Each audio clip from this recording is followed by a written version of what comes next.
नमस्कार, मैं हूं फरहान और आप देख रहे हैं नेक्स्ट 9 न्यूज नेशन। पंजाब में आपने देखा किस तरह खालिस्तान जिंदाबाद के नारे लगाए जा रहे थे। पुलिसकर्मी भी मौजूद थे। लोग जनरल सिंह भिंडरवाले की फोटो भी लिए हुए थे, साथ में उनके भी जयकारे लगाए जा रहे थे। अब किसी व्यक्ति की बुराई हमें करनी है या नहीं करनी है, उसके जयकारे लगाने हैं या नहीं लगाने हैं, यह उसके किए हुए कार्य तय करते हैं। भारत में जनरल सिंह भिंडरवाले या फिर उसकी विचारधारा से प्रभावित लोगों को आतंकवादी कहा जाता है।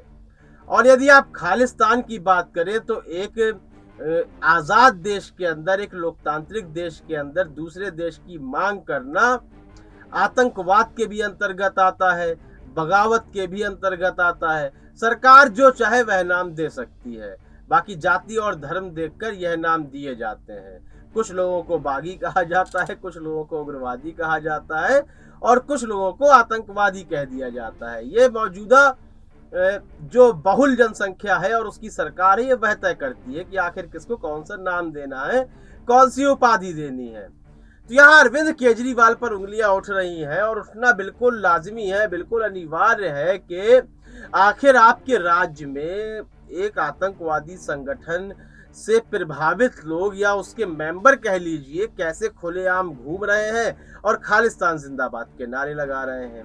केवल यहाँ पर आम आदमी पार्टी यानी भगवंत मान से ही सवाल नहीं होना चाहिए, बल्कि यहाँ केंद्र सरकार और गृह मंत्रालय से भी सवाल होना चाहिए, क्योंकि यह कोई छुपी ही बात नहीं है, बल्कि इसके वीडियो भी यहाँ है। खुले तौर पर खालिस्तान जिंदाबाद के नारे लगाए जा रहे थे।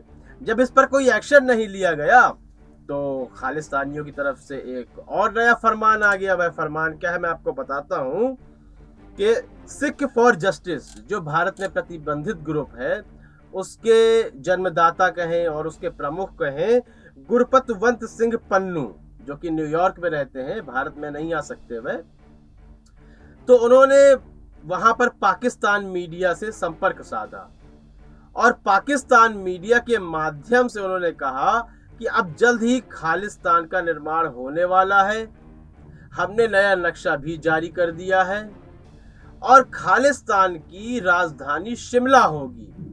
बहुत बड़ी बात है यह कि उन्होंने एक नक्शा भी जारी कर दिया, उसकी राजधानी भी बता दी और यहीं पर बात खत्म नहीं होती है। उन्होंने यह भी बताया है कि खालिस्तान की जो सीमाएं हैं आखिर कहां कहां होंगी, यह भी आप सुने।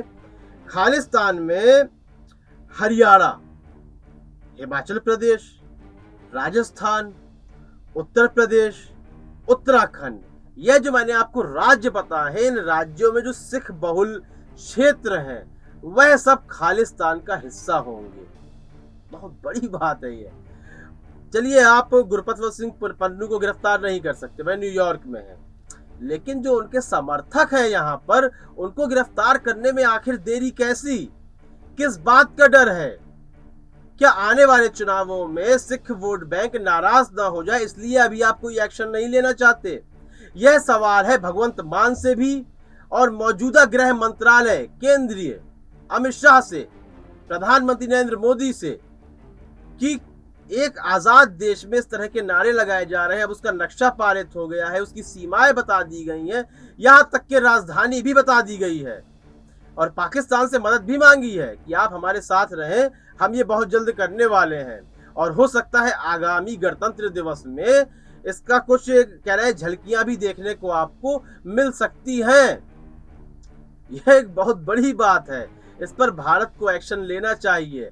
प्रधानमंत्री मोदी को इस पर एक टिप्पणी करनी चाहिए, लोगों को संबोधित करना चाहिए और जो इस संगठन से जुड़े हुए लोग हैं जो पंजाब के भीतर नारे लगा रहे हैं उन पर एक्शन लेना चाहिए, यूएपीए और एनएसए लगाना चाहिए। लेकिन डर किस बात का है यह समझ में नहीं आ रहा है।